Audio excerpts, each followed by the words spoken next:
Donc je réponds à Ahmed Didat qu'il fait une erreur en disant que pour les chrétiens, il y a 3 personnes qui sont une personne. Non, les chrétiens disent il y a 3 personnes qui sont 3 personnes, mais qui sont un seul Dieu. Alors comment savoir si je dis vrai? Vous avez l'avantage avec l'Église catholique romaine, qui est la plus ancienne, c'est qu'on a donc des documents depuis 2000 ans. Il y a 2 catéchismes. Alors les catéchismes, c'est des synthèses, des résumés qui présentent pour tout le monde l'essentiel de la foi catholique romaine, la foi chrétienne catholique. Alors il y a 2 catéchismes officiels. Le catéchisme romain, qui a été publié à la suite du concile de Trente, tenu dans la ville de Trente, en Italie. Trente est une ville. Et donc il y a un catéchisme qui a été publié officiellement par le Saint-Siège, par le Vatican, et ça a été reçu par tous les évêques, c'est-à-dire tous les évêques de la planète. Les évêques, ce sont les successeurs des apôtres, ceux que les apôtres ont nommés, et qui ont eux-mêmes nommé leurs successeurs depuis 2000 ans. Donc il y a le catéchisme du Concile de Trente, qu'on appelle aussi le catéchisme romain. Vous le trouverez gratuitement sur Internet. Si vous tapez dans un moteur de recherche « catéchisme du Concile de Trente », vous trouverez la totalité du texte en français et vous pouvez lire à la partie Trinité, Sainte Trinité, et aussi sur Jésus. Est-ce qu'on dit que Dieu a changé quand Jésus est venu, quand Dieu a pris un corps d'homme pour nous parler? Ou est-ce que, comme je vous le dis, on dit que Dieu ne change pas, qu'il n'y a pas de changement dans la substance de Dieu? Est-ce que, comme le dit Ahmed Didat, est-ce que ce catéchisme du Concile de Trente dit que les 3 personnes sont une personne? Ou est-ce que le catéchisme explique bien que les 3 personnes sont bien 3, mais qu'elles sont un seul Dieu? Et il y a un autre catéchisme qui a été publié récemment au XXe siècle par le pape Jean-Paul II, qui a été promulgué. C'est le catéchisme de l'Église catholique. Là aussi, vous le trouvez gratuitement en lecture, probablement aussi en téléchargement. En tout cas, il est en lecture libre sur le site du Saint-Siège, sur le site c'est le sommet de l'Église catholique, c'est le diocèse de Rome, le Vatican. L'Église catholique est dirigée par le pape, qui est l'évêque de Rome. Actuellement, c'est le pape François qui dirige l'Église catholique. On est en 2017. Donc vous avez le catéchisme du Concile de Trente, qu'on appelle aussi le catéchisme romain, le catéchisme de l'Église catholique. À chaque fois, regardez à Trinité, regardez à Jésus, à l'incarnation, vous verrez ce qui est dit. On ne dit pas que Dieu a baissé son pantalon et s'est uni à une femme. Ce sont des propos monstrueux. Vous avez aussi, alors à un degré un peu en dessous, le catéchisme de Saint Pie X. Pie X est un pape au début du XXe siècle et il a aussi publié un catéchisme qui comporte la particularité d'avoir une première partie pour les enfants, donc très courte, avec des notions très simples. Et vous verrez qu'à chaque fois, on explique bien qu'il y a un seul Dieu. Jamais il n'y a 3 dieux et jamais les 3 personnes seraient une personne. Donc voilà, ce sont des moyens que je vous propose pour vérifier si ce que je vous dis est vrai, si c'est bien la position de l'Église catholique romaine à ces sujets-là. Il y a aussi, donc je vous ai parlé du symbole et définition de la foi catholique, le Denzinger, qui lui-même renvoie au concile, les décrets des conciles. Donc les conciles, ce sont des réunions de tous les évêques, et ils écrivent et ils votent des textes qui sont ensuite publiés. Tout le monde peut les lire. C'est en partie, je crois, peut-être même que tout a été traduit en français. Donc ça, voilà, vous avez donc les catéchismes, les décrets des conciles, et puis sur Internet, vous pouvez chercher un dictionnaire de théologie catholique. C'est un dictionnaire du début du XXe siècle. Et vous regardez à l'article Trinité, vous verrez ce que l'Église catholique enseigne sur la Trinité. Et vous pouvez chercher chez des théologiens. Par exemple, il y a un théologien, Bernard Bartmann, Bernard comme le prénom, et Bartmann c'est B-A-R-T-M-A-N et N. Il a écrit une théologie dogmatique qui se trouve entièrement sur Internet. Vous pouvez lire des PDF.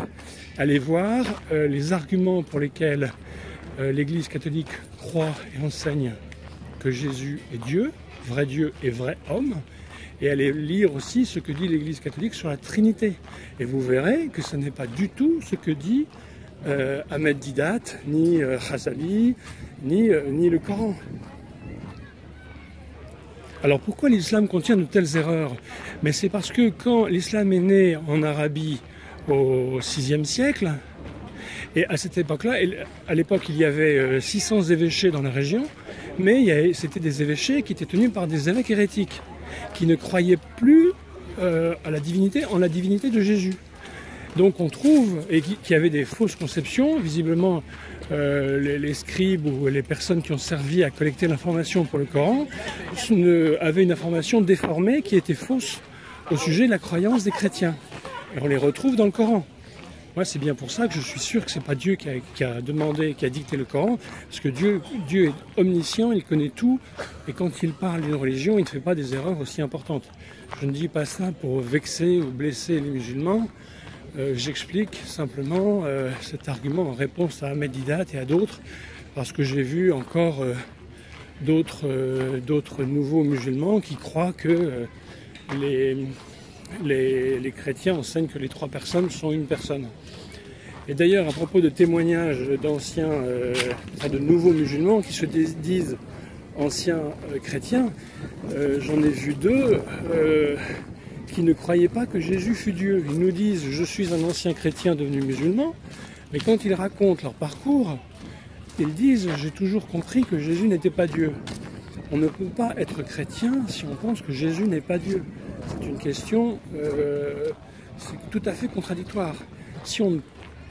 Un des dogmes fondamentaux du christianisme, c'est de comprendre, de savoir, de professer que Jésus est Dieu. Donc Ahmed Didat demande des versets où Jésus dit « je suis Dieu ». Mais ce n'est pas à l'homme de dicter à Dieu comment il se révèle et comment il transmet son message. On voit que, alors il y a des versets où au début de l'évangile de Saint Jean où il est dit que Jésus est Dieu, que le Verbe est Dieu. On a Thomas qui, quand il voit Jésus ressuscité, lui dit « Mon Seigneur et mon Dieu ». L'argument d'Ahmed Didat, c'est de dire « Ah mais c'est une surprise, il a été choqué, subitement Jésus apparaît, il dit « Ah mon Dieu !» Comme on perd ses clés, on laisse tomber son téléphone par terre, on dit « Oh mon Dieu !» Mais là, l'évangile, ça n'est pas une vidéo. L'évangile, c'est un texte qui a été écrit, qui a été pensé, qui a été recopié, qui a été lu dans toutes les églises.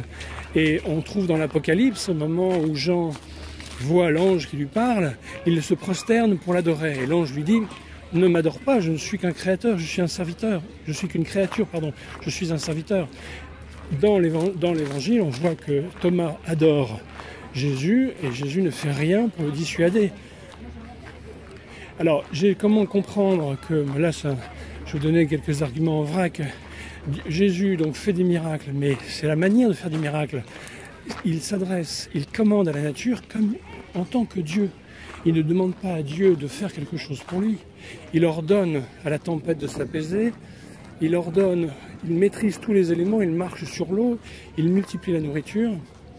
Ensuite, il se comporte comme un Dieu, c'est-à-dire qu'il demande qu'on renonce à tout pour lui. Et non pas pour Dieu, pour lui, parce qu'il est vrai Dieu et vrai homme. On va trouver aussi qu'il change la loi. Qui donc a le pouvoir de changer la loi?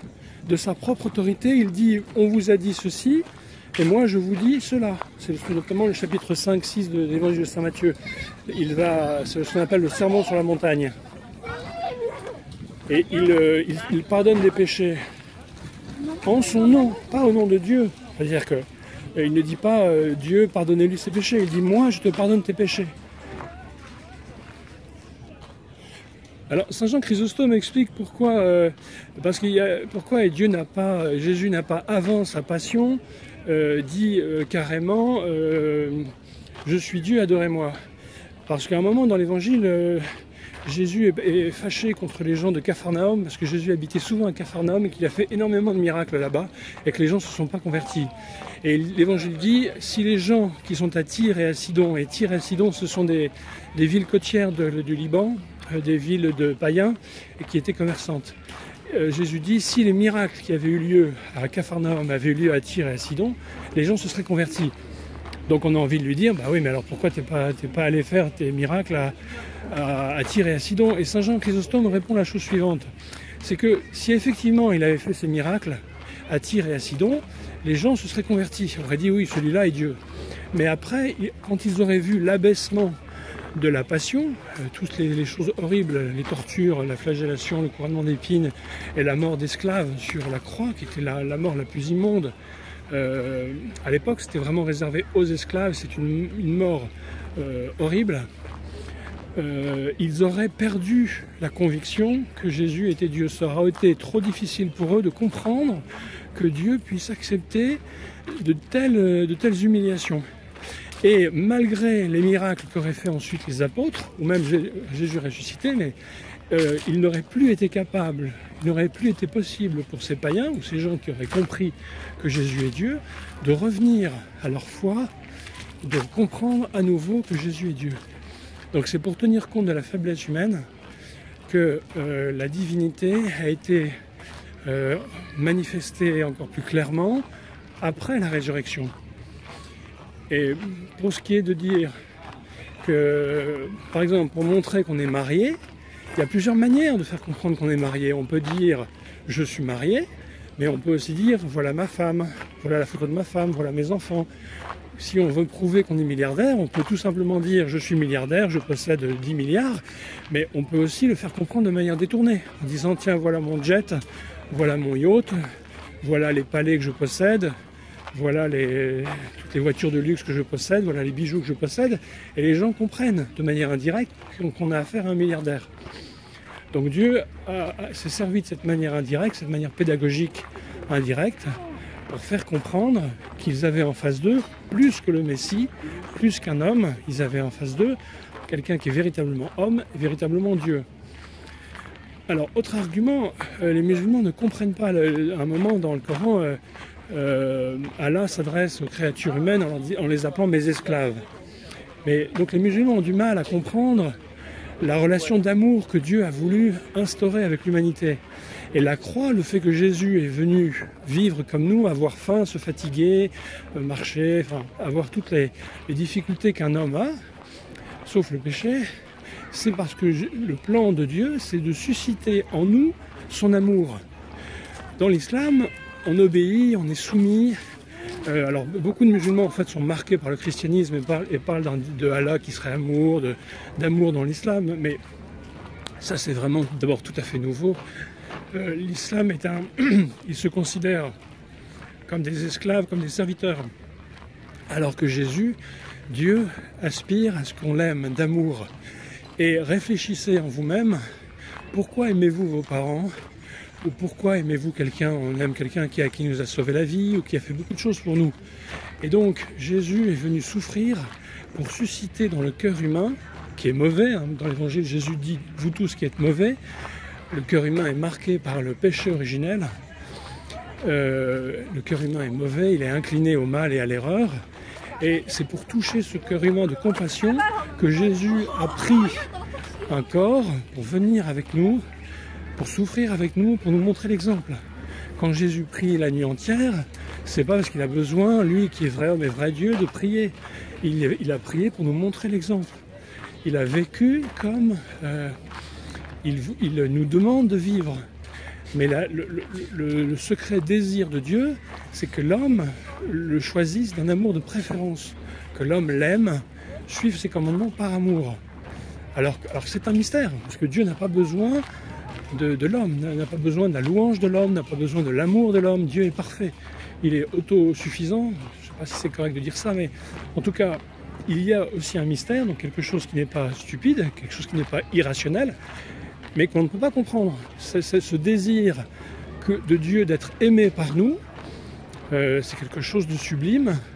On voit que c'est ce que Jésus a demandé de nous, on voit que les saints connaissent un bonheur immense, on voit toutes les réussites que ça fait dans la vie des saints et même dans sa propre vie.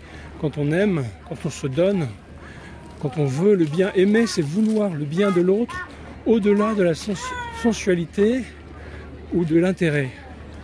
Bon, on peut expérimenter l'épanouissement intérieur que cela donne, le bonheur que cela donne, mais pour Dieu ça reste mystérieux. Bon, je vais terminer la vidéo en donnant des références bibliques parce qu'à un moment, Ahmed Didat dit il n'y a rien du tout dans la Bible au sujet de la Trinité ou de Dieu qui se ferait homme. Alors pour la Trinité, on a dans la Genèse Abraham qui est visité par 3 anges et on comprend ça comme une préfiguration de la Trinité. Dans Isaïe, ça c'est la divinité de Jésus, Isaïe chapitre 66 à propos du Messie, le Messie est qualifié de Dieu fort, et dans le rouleau d'Isaïe que l'on a trouvé à Qumran, on a cette expression Dieu fort, donc on s'adresse au Messie comme s'il était Dieu. Il y a aussi, je ne sais plus dans quel livre biblique, mais Dieu est adoré et loué par l'expression Saint, Saint, Saint, 3 fois Saint. Et donc là aussi, on y voit une marque, une annonce de la Trinité, de la très sainte Trinité, 3 personnes, un seul Dieu, et non pas 3 personnes qui font une personne. Un autre verset dans un psaume, le Seigneur dit à mon Seigneur, soit le marchepied, ou je ne sais plus, assis-toi. En tout cas, il y a une expression, le Seigneur dit à mon Seigneur. Et donc c'est Dieu qui s'adresse au Messie, mais en l'appelant Seigneur. Autre argument, les questions de fils de Dieu, fils de l'homme. Ahmed Didat a l'air de croire que fils de l'homme, c'est encore moins glorieux, c'est encore moins signifiant de la divinité que fils de Dieu. C'est l'inverse en fait. Parce que quand Jésus dit, se désigne comme le fils de l'homme, il fait allusion à Daniel, au livre de Daniel, qui est un des prophètes de l'Ancien Testament. Parce que Daniel a une vision du fils de l'homme qui s'assied à la droite de Dieu. Et cette expression, s'asseoir à la droite de Dieu, signifie que le fils de l'homme est à égalité avec Dieu, qu'il est un avec Dieu, parce que Dieu n'a pas de jambes. Jésus est vrai Dieu et vrai homme, donc Jésus a des jambes.